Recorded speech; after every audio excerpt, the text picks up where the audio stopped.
Hello friends, मैं doctor नीलम आपका अपने चैनल स्टडी एंड रिसर्च में स्वागत करती हूँ। फ्रेंड्स, आज हम स्टडी करने जा रहे हैं डिस्क्रिप्टिव वे में और इस स्टडी का जो टॉपिक लिया गया है वो है सूर्यवंश। सूर्यवंश में हम शेषा सूरी के बारे में ही स्टडी करेंगे। तो चलिए अपनी स्टडी को आगे बढ़ाते हैं। इस तरह का वीडियो पसंद आता है तो लाइक शेयर सब्सक्राइब करें। सब्सक्राइब करने के बाद बेल आइकन की घंटी को जरूर प्रेस कर लें ताकि इस तरह का वीडियो जब भी अपलोड करूं उसका नोटिफिकेशन आसानी से आपको मिल सके। तो फ्रेंड्स, चलिए स्टडी को शुरू करते हैं। और जो भी वीडियो मैं अपलोड करती हूँ उसमें आप सभी का सहयोग रहता है। जैसा आप एडवाइस करते हैं आपकी सुविधा के अनुसार उसी के अकॉर्डिंग ही मैं वीडियो अपलोड करती हूँ। तो ये भी आपके डिमांड पर ही मैंने स्टार्ट किया था। आपने डिस्क्रिप्टिव वे में मांगा था तो मैंने डिस्क्रिप्टिव वे इसीलिए स्टार्ट किया हुआ है। तो आप अपने कमेंट्स ज़रूर मुझे दिया करिए। सजेशंस आप जो भी देते हैं मैं उसको फॉलो करने की ज़रूर कोशिश करती हूँ। अगर फॉलो हो पाता है तो ज़रूर फॉलो करती हूँ। तो आइए स्टडी पर चलते हैं। शेरशाह सूरी का जो शासनकाल है वो 1540 से 1544 ईस्वी तक रहा है। सूर साम्राज्य का संस्थापक अफगान वंशीय शेरशाह सूरी था। शेरशाह का जन्म 1472 में बजवाड़ा होशियारपुर में हुआ था। इसका बचपन का नाम फरीद था। फरीद के पिता हसन खां जौनपुर राज्य के अंतर्गत सासाराम बिहार में एक जमींदार थे। दक्षिण बिहार में तत्कालिक शासक बाहर खां ने निहत्थे फरीद द्वारा एक शेर मार देने पर उसे शेर खां की उपाधि प्रदान की। तो यही से इसका नाम शेरशाह पड़ा था। 1540 ईस्वी में बेलग्राम के युद्ध में अंतिम रूप से मुगल बादशाह हुमायूं को पराजित करके शेर खां दिल्ली के सिंहासन पर बैठा और शेरशाह की उपाधि धारण की। तो यहाँ पे शेर की उपाधि इसे दी गई थी। बाद में इसने शेरशाह की उपाधि धारण करते हुए सिंहासन पर बैठा। तो ये थोड़ा सा ध्यान रखिए, ये पॉइंट इंपॉर्टेंट है। आगे देखते हैं संघर्ष। हुमायूं के साथ संघर्ष। आगरा से हुमायूं की अनुपस्थिति के दौरान शेरशाह खां ने 1535 से 37 ईस्वी तक अपनी स्थिति मजबूत बना ली तथा वह बिहार का निर्विरोध स्वामी बन गया। 35 से 37 के मध्य की बात हो रही है। शेर खां ने हुमायूं के समक्ष प्रस्ताव रखा कि अगर वह बंगाल पर उसका अधिकार बना रहने देगा तो बिहार हुमायूं को सौंप देगा और सालाना 10 लाख कर देगा, लेकिन हुमायूं तैयार नहीं हुआ। मार्च 1539 ईस्वी में चौसा की लड़ाई में हुमायूं शेर खां से पराजित हुआ। मई 1540 ईस्वी में कन्नौज या बेलग्राम की लड़ाई में हुमायूं अस्करी तथा हिंदाल कुशलतापूर्वक लड़े, लेकिन मुगल पराजित हुए। शेर खां के विरुद्ध हुमायूं की असफलता का सबसे बड़ा कारण उसके द्वारा अफगान शक्ति को समझ पाने में उसकी असमर्थता थी। विजय अभियान। ये शेरशाह की विजय अभियान की बात हो रही है यहाँ पे। 1542 ईस्वी में शेरशाह ने मालवा को जीत लिया। 1543 ईस्वी में उसने राजस्थान में स्थित रायसीन रियासत के राजा पूरनमल को धोखे से पकड़कर मार डाला। यह घटना शेरशाह के चरित्र पर एक अमिट कलंक मानी जाती है। 1544 में मालदेव को हराकर शेरशाह ने अजमेर, जोधपुर एवं मेवाड़ पर अधिकार कर लिया। शेरशाह का अंतिम युद्ध अभियान 1544 ईस्वी में कालिंजर में माना जाता है, जहां बारूद में विस्फोट होने से 22 मई को शेरशाह की मृत्यु हो गई।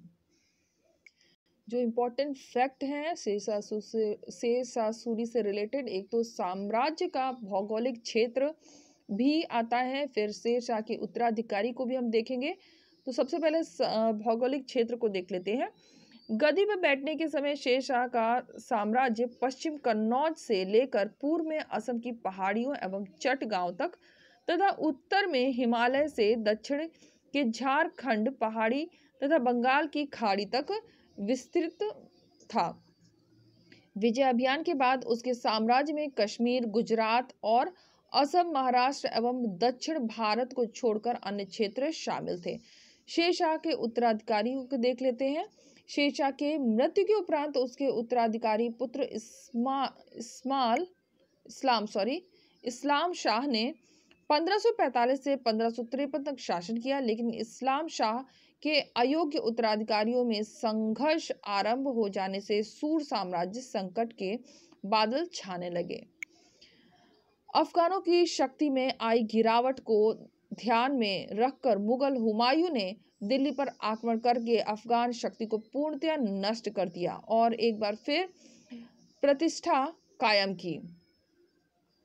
शेरशाह का प्रशासन में काफी महत्वपूर्ण इसमें क्वेश्चंस बनते हैं।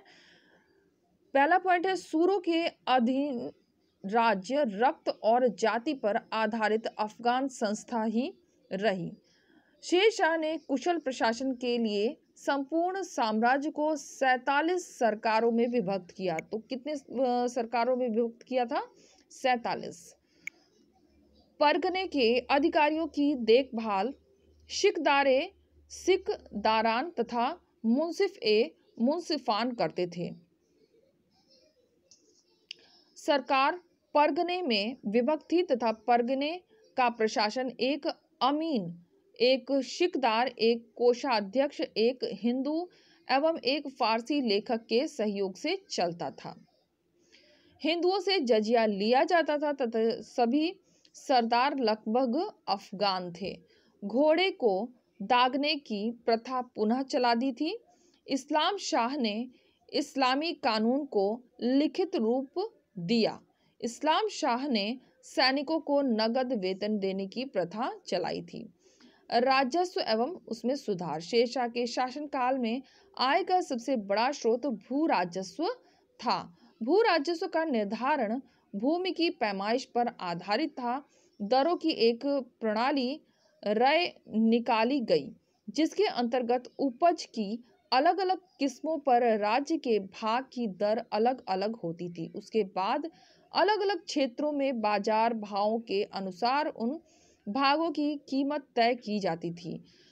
भूमि का विभाजन 3 प्रकार से किया जाता था। तीनों की उपज का औसत का 1/3 भाग कर के रूप में लिया जाता था। राज्य कर का भुगतान नगद में चाहता था, लेकिन यदि काश्तकारों पर निर्भर था कि वे कर नगद दें या अनाज के रूप में। गल्ला, बख्शी, नस्क, मुक्ताई, कनकूट आदि प्रणालियां भी प्रचलित थीं। जरीबान तथा मोहसिलाना नामक कर प्रत्येक किसान को अदा किए हुए लगान पर 2.5 से 5% तक देना पड़ता था। शेरशाह ने भूमि की पैमाइश हेतु 32 अंक वाले सिकंदरी गज तथा सन की डंडी का प्रयोग किया। तो ये बहुत इंपॉर्टेंट है, सिकंदरी गज का प्रयोग हुआ, इस पर क्वेश्चन बनता भी है। मुद्रा सुधार के क्षेत्र में शेरशाह ने 178 ग्रेन का चांदी का रुपया तथा 380 ग्रेन का तांबे का दाम चलाया। तो ये भी क्वेश्चन बनता है, शेरशाह ने जो ग्रेन चलाया था चांदी का रुपया वो कितना था? 178 ग्रेन का, और जो तांबे का दाम चलाया था वो था 380 ग्रेन का। तो इस पर भी बेस्ड क्वेश्चन बनते रहते हैं।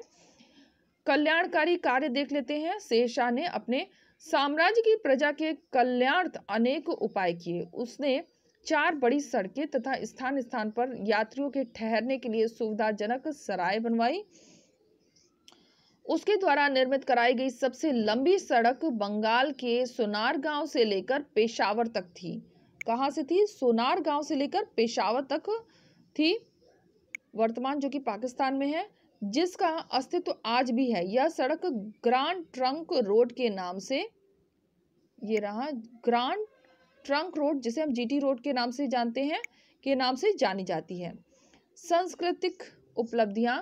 सासाराम स्थित शेर शाह का मकबरा, जो उसने अपने जीवन काल में निर्मित कराया था, स्थापत्य कला की पराकाष्ठा है। इसमें पुरानी शैलियों की पराकाष्ठा और नई शैलियों का परिवर्तन देखा जा सकता है। डमरू की शक्ल में दिखने वाले मकबरे का पर हिंदू मंदिर का भी प्रभाव देखा जा सकता है। शेर शाह ने दिल्ली के निकट यमुना के किनारे एक नया शहर बनाया, जिसमें अब केवल पुराना किला तथा उसके अंदर एक मस्जिद सुरक्षित है। मलिक मोहम्मद जैसी की श्रेष्ठ रचना पद्मावत शेर शाह के शासनकाल में रची गई थी। तो ये भी इम्पोर्टेंट है, मलिक मोहम्मद जैसी द्वारा रचित पद्मावती, इस पर भी क्वेश्चन बनता है। और जो मकबरा है सासाराम में, इस पर भी क्वेश्चन बनता है। तो ये 2-3 पॉइंट हैं जिनको कि आप ध्यान जरूर रखिए। आगे हुमायूं का है, तो हुमायूं का टॉपिक हम कल स्टडी करेंगे। और इसमें आप देख सकते हैं इम्पोर्टेंट सारे फैक्ट हो गए हैं इसमें शेरशाह से रिलेटेड, जो मोस्टली पूछे जाते हैं। तो फ्रेंड्स, यहाँ हम आ गए हैं डिस्क्रिप्टिव स्टडी की प्लेलिस्ट में। जैसा कि आप देख सकते हैं, अगर आपको पूरी स्टडी करनी है डिस्क्रिप्टिव वे में, शॉर्ट में और ज़्यादा पॉइंट कवर करने हैं, तो आप डिस्क्रिप्टिव स्टडी देख सकते हैं हिस्ट्री का। और इसके लिए आपको जाना पड़ेगा, डिस्क्रिप्शन बॉक्स में लिंक दिया गया है, लिंक के माध्यम से आप इन सभी वीडियोस का लाभ उठा सकते हैं। तो हमने प्राचीन इतिहास से शुरू किया था और इस समय हम मुगल पीरियड तक आ गए हैं।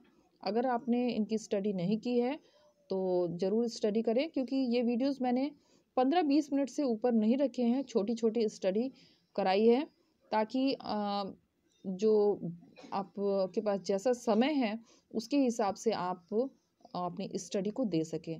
क्योंकि हर आदमी के पास बहुत ज़्यादा समय नहीं होता है, तो कम समय में ज़्यादा स्टडी कराने का मेरा उद्देश्य रहा है और उम्मीद है कि मैं शायद इसमें सफल भी हो रही हूँ। तो उम्मीद है आपको ये पसंद भी आया होगा वीडियो। तो अगर पसंद आता है तो लाइक शेयर सब्सक्राइब करें। सब्सक्राइब करने के बाद बेल आइकन की घंटी को जरूर प्रेस कर लें, ताकि इस तरह का वीडियो जब भी अपलोड करूँ उसका नोटिफिकेशन आसानी से आपको मिल सके। Okay friends, take care and bye bye.